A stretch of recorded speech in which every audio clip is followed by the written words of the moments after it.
तो good morning विद्यार्थी मित्रों, मैं प्रेम विद्या मंदिर से दीपक सर, कक्षा 7 गणित में आज हम नया चैप्टर स्टार्ट करते हैं। पाठ का नाम है रेखा एवं कोण। बराबर, 5वां चैप्टर जो है जिसके बारे में हम देखते हैं कि रेखा एवं कोण। तो रेखा तो आप पहले से ही जानते हैं कि किसी आकार जो है, यहाँ पर हमको कोई भी आकार दिया है तो आकार में विविध रेखाएं होती हैं, रेखाखंड होते हैं और कोण भी होते हैं। जैसे कि यहाँ पे ये घर का आकार दिया है तो वो जो आकार है उसमें रेखाओं से बनता हुआ कोण है। जैसे ये टेबल है तो वहाँ पे भी रेखाओं का इस्तेमाल किया है, कोण बनते हैं। ये जो एम शब्द जो है उसमें भी रेखाओं का इस्तेमाल किया हुआ है। और यहाँ पे ये जो आकृति बनाई हुई है उसमें भी रेखा और कोण का उपयोग किया है। बराबर, तो यहाँ पे कि एक रेखाखंड जो है, एक रेखाखंड के 2 अंत्य बिंदु होते हैं। रेखाखंड जो है वो उसके 2 अंत्य बिंदु होते हैं और इन 2 अंत्य बिंदुओं को हम अपनी अपनी दिशाओं में अपरिमित रूप से बढ़ाते हैं तो वो रेखा प्राप्त हो जाती है। क्या होती है? रेखा प्राप्त हो जाती है। जैसे यहाँ पे हमको बताया है, जैसे कि ये PQ जो है उसमें अंत में ये P बिंदु है और ये लास्ट में यहाँ पे Q बिंदु है। बराबर, तो ये बिंदु आता है तब तक वो वहाँ तक उसका अंत आ गया। लेकिन जब यहाँ पे ये A बिंदु आ गया और उसके बाद भी ये तीर है तो तीर की निशानी हो तो उसका मतलब कि वो हो गई रेखा। रेखा हो तो उसके आजू बाजू में तीर होते हैं और रेखाखंड हो तो उसके आजू बाजू में बिंदु होते हैं। तो उतना थोड़ा ध्यान में रखना। फिर उसके बाद रेखाखंड, रेखा और आकृति जो है वो किरण की आकृति है। तो किरण जो था, जो हमने देखा यहाँ पे ये आकृति, ये नंबर 3, तो PQ क्या है? एक तरफ बिंदु है, दूसरी तरफ ऐसा तीर है, तो उसको हम बोलते हैं किरण। तो रेखाखंड, किरण और रेखा, उसके बारे में हमने देख लिया। अब उसके बाद आता है कि कोण कैसे बनता है? तो 2 किरणों से हमको कोण बनता है। तो यहाँ पे कोण के बारे में है कि जब 2 कोणों के मापों का योग 90 होता है तो ये कोण पूरक कोण कहलाते हैं। क्या कहलाते हैं? पूरक कोण। यानी कि 2 कोणों का योग 90 होता है तो वो दोनों एक दूसरे को क्या कहलाते हैं? एक दूसरे के पूरक कोण कहलाते हैं। जैसे यहाँ पे दिया है कि एक 30 का है और ये दूसरा 60 का है, एक 35 का है और एक 65 का है। बराबर, तो यहाँ पे 30 और 60 जो है वो एक दूसरे के पूरक कोण कहलाएंगे। और यहाँ पे जो ये 35 और 65 जो है वो वहाँ पे इन दोनों का जोड़ कितना होता है? 100 होता है। इसलिए ये दोनों कोण एक दूसरे के पूरक कोण होंगे नहीं, लेकिन ये पहला और दूसरा कोण जो है वो एक दूसरे के पूरक कोण कहलाते हैं। फिर उसके बाद हम आगे देखते हैं समपूरक कोण। समपूरक कोण किसे कहते हैं? तो समपूरक कोण के लिए उसकी परिभाषा है कि समपूरक कोण में कोणों के मापों का योग कितना होता है? 180 होता है, तो उसको एक दूसरे के समपूरक कोण कहलाते हैं। तो यहाँ पे हमको देखना है कि समपूरक कोण किसे कहते हैं। तो समपूरक कोण यहाँ पे देखो, पहले 2 कोणों में से एक 60 का, एक 120 का, तो कितना हुआ? दोनों का जोड़ किया तो 180 हो गया। ये दोनों कोण एक दूसरे के कैसे हुए? समपूरक कोण। यहाँ पे 68 और ये 112, 68 और 112 कितना होगा? 180 होता है। तो ये दोनों कोण एक दूसरे के क्या हो गए? समपूरक कोण हो गए। ये 100 है और ये 80 है, ये दोनों भी एक दूसरे के 180 हो गए। फिर यहाँ पे 135 और 45 है, तो ये दोनों कोण भी एक दूसरे के समपूरक कोण कहलाते हैं। इसका मतलब ये हुआ कि समपूरक कोण मतलब कि दोनों कोणों का जोड़ 180 होता है तो एक दूसरे के समपूरक कोण कहलाते हैं। बराबर, फिर उसके बाद है आसन्न कोण। क्या है? आसन्न कोण किसे कहते हैं? तो यहाँ पे आसन्न कोण की परिभाषा में है कि कोणों के ऐसे युग्म आसन्न कोण कहलाते हैं। कि आसन्न कोण में क्या होता है? जो कोण बनाते हैं उनकी एक भुजा उसकी उभयनिष्ठ भुजा कहलाती है।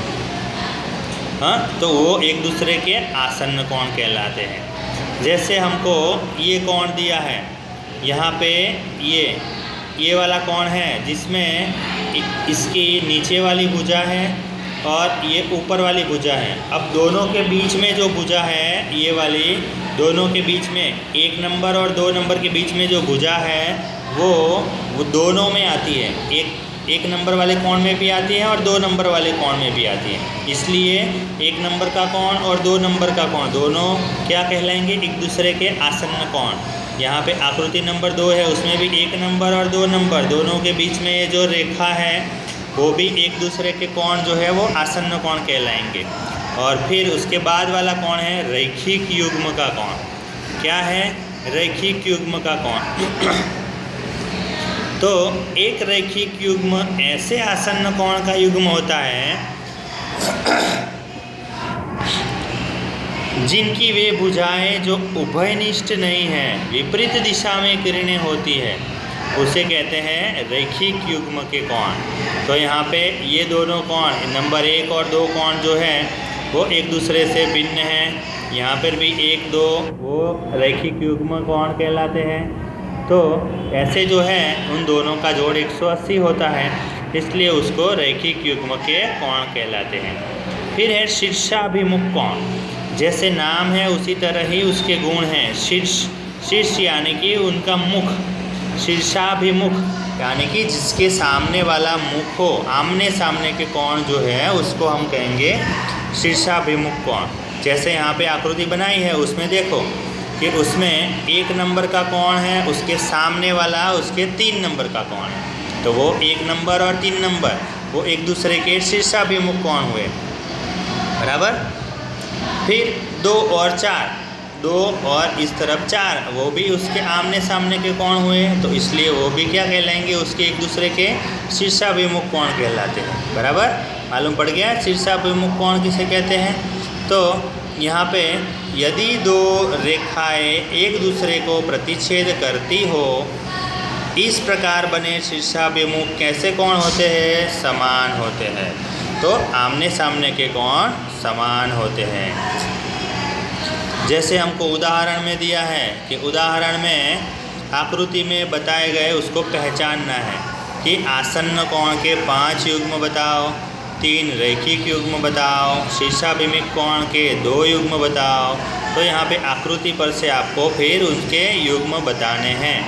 आसन्न कोण के 5 युग्म यानी कि जोड़ियाँ बनानी है कि कोण AOE, EOC ये पहली जोड़ी बनी, फिर कोण EOC और COB दूसरी जोड़ी बनी, फिर उसके बाद कोण AOC, कोण COB तीसरी जोड़ी, कोण COB, BOD तीसरी जोड़ी, चौथी जोड़ी बनी, और कोण EOB और BOD ये 5वीं जोड़ी बनी। तो ऐसे आपको 3 रैखिक युग्म की जोड़ी बनानी है, तो ये 3 रैखिक युग्म की जोड़ी है। फिर उसके बाद है शीर्षाभिमुख कोण जो है उसकी भी 2 जोड़ियाँ बनानी है। फिर उसके बाद प्रश्नावली 5.1 आता है। तो यहाँ पे पहला प्रश्न जो है 5.1 का कि निम्नलिखित कोणों में से प्रत्येक का पूरक ज्ञात कीजिए। पूरक कोण, तो जैसे कि यहाँ पे ये 20 का कोण है, उसका पूरक कोण ज्ञात करना हो तो हमको पूरक कोण कैसे बनता है वो आना चाहिए। तो पूरक कोण के लिए क्या बनता है कि पूरक कोण 2 कोणों का जोड़ कितना होना चाहिए? 90 होना चाहिए। तो ये 20 दिया है तो 20, तो दूसरा कोण कितने का होगा वो आपको वैसी आकृति बनानी है। फिर एक 63 दिया है तो 90 करने के लिए कितने चाहिए? फिर ये 57 है तो 90 करने के लिए कितने चाहिए? तो ऐसे आपको आंसर सहित उसमें लिखना है, बराबर। फिर इस प्रश्नावली में कितने सारे प्रश्न हैं? 10, 12, 13, 14 प्रश्न हैं, बराबर। तो 14 प्रश्न जो है इसमें ये प्रश्न नंबर 13 जिसमें खाली जगह है, हाँ, तो वो प्रश्न हल करते हैं हम और आंसर सहित देखते हैं। ओके, तो हम देखते हैं प्रश्नावली 5.1। तो जिसमें हमको प्रश्न 1 में दिया है, क्या दिया है कि इसका पूरक कोण ज्ञात करो। तो कैसे ज्ञात करेंगे? पूरक कोण ज्ञात करना हो तो उसको 90 में से जो कोण दिया होगा उसको माइनस करेंगे। जैसे पहले 20 का दिया है तो 90 माइनस 20 करेंगे तो 70 आएगा। 63 है तो 90 माइनस 63 तो 27, और 57 है तो 90 माइनस 57 तो आएगा 33। फिर प्रश्न नंबर 2 के लिए आपको दिया है कि समपूरक कोण ज्ञात करना है। तो समपूरक कोण माने कि वो उसको 180 में से जो भी कोण दिया है उसको माइनस करना है, तो समपूरक कोण मिलेगा। तो यहाँ पे पहला जो था 105, उसको 180 में से घटाएंगे तो 75, दूसरा जो है 27, उसमें आएगा 93, और तीसरा 154 है तो आंसर आएगा 26, बराबर। फिर प्रश्न नंबर 3 हमको दिया है कि कोणों के निम्नलिखित युग्मों में से पूरक एवं संपूरक युग्मों की पृथक पृथक पहचान कीजिए। यानी कि यहाँ पे जोड़ी दी है, वो जोड़ी में से उसमें से कौन से युग्म बनते हैं वो आपको बताना है। जैसे पहली जोड़ी है 65 और 115, तो उन दोनों का जोड़ कितना होता है? 180 होता है दोनों का जोड़, तो वो 180 यानी कि वो दोनों संपूरक कोण का युग्म है। फिर ये दूसरा 63 और 27, तो 63 और 27 कितना होगा? 90, तो वो दोनों पूरक कोण का युग्म है। वैसे ही आपको चेक करते जाना है, 112 और 68 तो 180, तो वो समपूरक कोणों का युग्म है, बराबर। आएगा ना ऐसे? हाँ, अच्छी तरह से करना। फिर प्रश्न 4 में हमको दिया है कि ऐसा कोण ज्ञात कीजिए जो अपने पूरक के समान हो। हाँ, ऐसा कोण ज्ञात करना है जो अपने पूरक के ही समान हो। तो माना कि कोण तथा उसका पूरक का मान है x। अब पूरक कोण हो तो दोनों कोण समान होंगे, तो x और x बराबर 90, तो 2x बराबर 90 होता है। तो x बराबर क्या होगा? 90/2 तो 45। तो ऐसे 45 का कोण अपने पूरक कोण के समान दिया हुआ है। प्रश्न नंबर 5 है कि ऐसा कोण ज्ञात कीजिए जो अपने संपूरक के समान हो। संपूरक यानी कि दोनों का जोड़ 180 होगा। तो यहाँ पे कोण का माप नहीं दिया तो उसको मान लेंगे कि कोण x है, तो x + x बराबर 180, तो 2x बराबर 180, तो x बराबर क्या होगा? 90 होगा। ओके। प्रश्न नंबर 6, हमको जो आकृति दी गई है वो आकृति में से आपको संपूरक है या नहीं वो चेक करना है। तो आंसर दिया है, आंसर के ऊपर से आप लिख देना। प्रश्न नंबर 7, ऐसे दो कोण संपूरक हो सकते हैं यदि उन दोनों, नंबर 1 तो न्यून कोण है, अधिक कोण है या समकोण है। तो उसके आंसर है द न्यून कोण। क्यों नहीं? क्योंकि दो न्यून कोणों का योग कितना होता है? 180 से कम होता है। और अधिक कोण क्यों नहीं हो सकते? क्योंकि दो अधिक कोणों का योग 180 से ज़्यादा हो जाता है। और समकोण जो है कि वो दो समकोणों का योग 180 होता है। प्रश्न नंबर 8, एक कोण 45 से बड़ा है, तो इसका पूरक कोण 45 से बड़ा है और 45 के बराबर है अथवा 45 से छोटा है। चेक करना है आपको। तो यहाँ पे आंसर दिया हुआ है, अच्छी तरह से समझ के लिख देना। प्रश्न नंबर 9 जो है वो आकृति में से देख के फिर उसके हल लिखना है। तो यहाँ पे उत्तर भी दिया हुआ है, वो भी लिख देना अच्छी तरह से। प्रश्न नंबर 10 है, उसमें भी आकृति पर से आपको उत्तर लिखना है। कौन सा कोण सम्मुख कोण है, कौन सा रैखिक युग्म के कोण है। प्रश्न 11 जो है उसमें भी आपको आसन्न है या नहीं उसका कारण देना है। हाँ, तो कारण दिया हुआ है। प्रश्न 12 में x, y और z के मान ज्ञात करने हैं, तो वो उत्तर हमने दिए हैं यहाँ पे। तो उत्तर सहित आप अच्छी तरह से आकृति बना के, पेंसिल से आकृति बनानी है और उत्तर सहित आपको लिखना है, बराबर। फिर उसके बाद आता है प्रश्न नंबर 13 जो खाली जगह है। तो खाली जगह उत्तर सहित यहाँ पे लिख दी है, बराबर। तो खाली जगह है तो खाली जगह में क्या आता है आंसर, वो भी आपको दिया हुआ है। प्रश्न 14 जो है उसमें भी आकृति बनाई है और आकृति के उत्तर भी हमने यहाँ पे दिए हुए हैं, तो वो भी अच्छी तरह से लिख देना देख के। प्रश्न नंबर 14 में, बराबर। प्रश्न नंबर 14 है ये, तो उसमें उत्तर भी दिए हैं, तो अच्छी तरह से लिख सकते हो आप लोग, बराबर।